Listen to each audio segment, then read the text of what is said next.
Juan, hablemos sobre el peronismo, la segunda parte, como le habíamos prometido a nuestros oyentes. Y yo empezaría hablando de la famosa Constitución del 49. Bien. La Constitución del 49 fue la concreción desde lo político y formal de ese nuevo Estado que Perón venía pensando desde el momento en que, allá por el 44, llega a la Secretaría del Trabajo.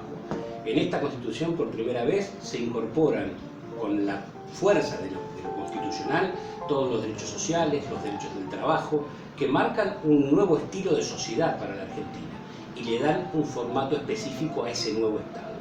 Y esto va acompañado con algo que es muy trascendente, que es la reforma de la Ley Electoral de 1947, que permite por primera vez incorporar a la mujer como personaje activo de la política y la toma de decisiones en la política nacional argentina. La reforma, que fue impulsada por Eva Perón del 47, junto con la reforma constitucional del 49, generaron ese marco que necesitaba el peronismo, que necesitaba Perón, para generar esa nueva Argentina que se prometía desde la acción, desde el trabajo, desde las obras y desde todo aquello que va acompañando este proceso que comienza en febrero de 1946. Además del voto femenino, supongo que mayoritariamente lo votaron las mujeres, Sí. Le abre la puerta a la reelección. Por supuesto, uno de los elementos importantes de esa Constitución, que no estaba contemplado en la Constitución del 53 y sus reformas posteriores, era la reelección por otro periodo de 6 años al gobierno de Perón. O sea, Perón iba a estar, de no haber ocurrido el derrocamiento de 1955, durante 12 años al frente del Estado argentino.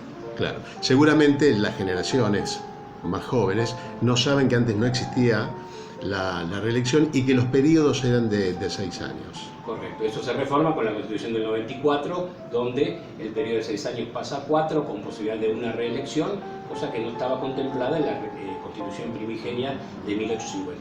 ¿Esa Constitución hablaba del divorcio? No. No lo tenía contemplado. El divorcio viene como una ley que se establece después del año 51. Comienza a tratarse en el Congreso como ley y después se implementa hasta finales del 53. Y forma parte de esa ruptura que se da con Perón y la Iglesia. Exactamente. Cuando desde el Estado se eso autoriza la ruptura del vínculo matrimonial. Muchas de las plataformas que plantea el Partido Justicialista tienen momentos de encuentro con la doctrina social de la Iglesia. Después Perón comienza a alejarse por algunas cuestiones. Es que en la esencia de lo que es la doctrina peronista se plantea como una doctrina esencialmente social y cristiana, o sea, está en la génesis del peronismo. Yo creo que el tema puntualmente en el primer y segundo gobierno tiene que ver con esa competencia que se da con la Iglesia por ese mismo público. Desde lo político con el peronismo y desde lo espiritual con la Iglesia compartían ese mundo de los pobres que iban a buscar transformar. El peronismo lo transforma esencialmente con toda la legislación social y con la legislación obrera que se implementa y con los cambios económicos que generan en los más marginados su incorporación a este nuevo mundo del trabajo. La Iglesia y la acción de la Fundación Eva Perón es muy importante también en ese compartir ese público desde el Estado para mejorar sus condiciones. Eva Perón desde la Fundación tiene mucha rispidez con lo que era lo tradicionalmente entendido por la Iglesia y las clases pudientes argentinas con respecto a cómo manejar desde una solidaridad muy particular la relación del Estado, de la gente de bien, con la pobreza. Esto genera ruidos, no logra cuajarse, pero la muerte de Eva Perón marca también otro momento de ruptura, que es cuando desde las clases populares se crean esa cultura religiosa popular y vos ves en muchas casas el altar con la vela encendida pidiendo por Santa Evita. Y eso genera mucho ruido en las jerarquías eclesiásticas. Juan, Aquellos que finalmente le dan el golpe a Perón se autodefinen como nacionalistas católicos. No. A ver. Quien encabeza el golpe era un general que ya estaba fuera del servicio activo, que era el general Lonardi, que era un nacionalista católico, que era una cara visible frente a esto, ya que en general desde el ejército la conducción de la mayor parte de los regimientos y de los cuerpos de ejércitos seguían siendo leales al peronismo. La principal ruptura desde el punto de vista militar se daba en la Armada y en parte de la oficialidad de Fuerza Aérea, que colaboró mucho también con el golpe.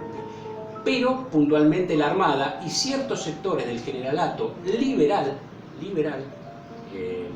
cuya cabeza visible era Aramburu, son los que generan el golpe, que arrancan ese fallido intento del año 51 y que se plasma y que comienza a plasmarse, bueno, puntualmente con la peregrinación del Corpus, donde se incorpora también el mundo civil que acompaña al militar en esta ruptura de la sociedad en dos grupos, el peronista y el antiperonista. ¿Cómo impacta la muerte de Eva en Perón? Es un golpe muy duro porque Evita era la que generaba esa cara afable y visible hacia el pobre. Era el vínculo real que tenía el gobierno de Perón y del Estado con los necesitados. La acción de la Fundación Eva Perón fue, en ese sentido, difícil de parangonar y difícil de describir. La forma en que acercaba con una cara humana a la política a la gente. La muerte de Eva Perón primero significó una ruptura. También hubo una utilización de la muerte con ese gigantesco velorio, con ese tema del embalsamar su cuerpo, de tenerlo en exhibición, o sea, todas cosas que hacen una parte un poco compleja de describir o truculenta, si se quiere, con respecto a fue el uso de la muerte de Eva. Pero puntualmente en el gobierno perdió ese vínculo que tenía maternal y visible, humano, entre el Estado y la gente. Los historiadores coinciden en que ese ataque a la Plaza de Mayo fue una de las situaciones de mayor barbarie de la historia. Y estamos de acuerdo, realmente el uso de los instrumentos que el Estado le brinda a los soldados, a los militares, para defender el Estado de cualquier ataque exterior, que se utilice para matar y masacrar a tu propia población civil indefensa, es un delito, yo diría casi de lesa humanidad. La historia después no termina juzgando a estos personajes que en muchos casos ante el fallido del intento de junio del 55 terminan exiliándose en Uruguay, escapándose con las armas del propio Estado argentino que terminan en el territorio uruguayo. Y Uruguay los recibe. Uruguay los recibe como exiliado político. Seguramente podría haber comenzado todo un proceso para hacerlos regresar al país y ser juzgados, pero bueno, eso no hubo tiempo. Junio a septiembre pasaron 3 meses hasta la caída del gobierno de Perón. Los aviones que bombardearon eran de la Armada. Los aviones que bombardearon eran de la Armada. Las fuerzas navales que se plantan en septiembre del 55, o sea 3 meses después, eran obviamente de la Armada, que amenazaron con bombardear los depósitos de YPF que estaban en el sur, en la zona de La Plata. También algunos aviones de la Fuerza Aérea que se habían plegado, bombardearon, y también la defensa que se hizo desde parte de la Fuerza Aérea, particularmente la base de Morón, que defendieron y atacaron a los aviones de la Marina. Los primeros éxitos militares, para llamar de alguna manera, que tuvo la Fuerza Aérea tienen que ver con repeler el ataque de la Armada hacia la población civil en junio del 55. Ese golpe, ¿tiene apoyo del exterior? ¿Estados Unidos cómo ve todo esto? ¿Europa? Estados Unidos tenía a Perón puesto en una situación, como quien dice, entre clichés, o sea, veía como un potencial enemigo del proyecto norteamericano.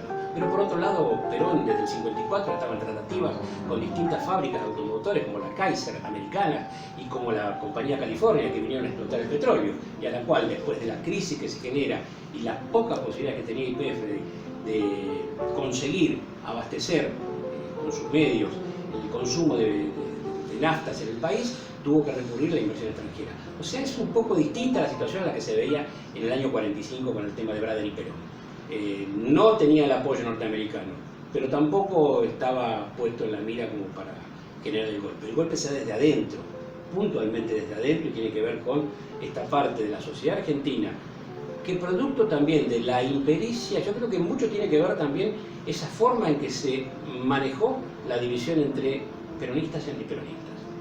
O sea, uno podrá encontrarle a lo largo de analizar la historia y los documentos cuáles son las fallas. El peronismo tuvo muchas fallas en el tema de las libertades, el tema del adoctrinamiento del sistema educativo, los conflictos con la iglesia, fue generando muchos enemigos chiquitos, pero que en un momento dado terminan amalgamándose en una fuerza opositora que queda expresada en la marcha del Corpus, donde realmente más de 1,5 millones de personas, impensado, iban a ganarle la calle al peronismo para demostrar su descontento. Esa apertura que se hace de las radios para la oposición, que termina siendo muy chiquita, no alcanza. Y el discurso del 31 de agosto, donde Perón plantea 5 por 1, marca también que el discurso iba por un lado y la acción podía pasar por el otro. Y termina en ese estallido de septiembre del 55, donde uno a uno los puntos donde teóricamente estaba fuerte el peronismo, o sea, el ejército, las fuerzas armadas, la sociedad civil, la CGT, terminan como diluyéndose y no presentan un frente común, y Perón termina renunciando y decidiendo en su nota que no quería derramar la sangre de los argentinos en una confrontación fratricida, pero yo creo que en el fondo también se encontró con que las fuerzas que teóricamente lo apoyaban, en el fondo no estaban tan convencidas de ese apoyo. Lo que vino después del peronismo no fue gran cosa. El pueblo siguió su idilio con este líder. Sí, o sea, al terminar de la forma en que termina el gobierno, con violencia, y lo que ocurre a lo largo del año siguiente, con los fusilamientos que se dan en José León Suárez, la forma en que termina el intento de golpe que da el general Valle con su fusilamiento, marcan también una épica y una construcción de una historia de resistencia del peronismo que agranda toda la figura y todo lo que se vivió en los 10 años de gobierno peronista, y que van poniendo a Perón como un referente desde la lejanía hacia una sociedad argentina que no encontró nunca el rumbo y la vuelta para revertir la situación en la que estaba. Te propongo entonces, Juan, que en algún otro encuentro podamos seguir hablando tan interesante sobre historia.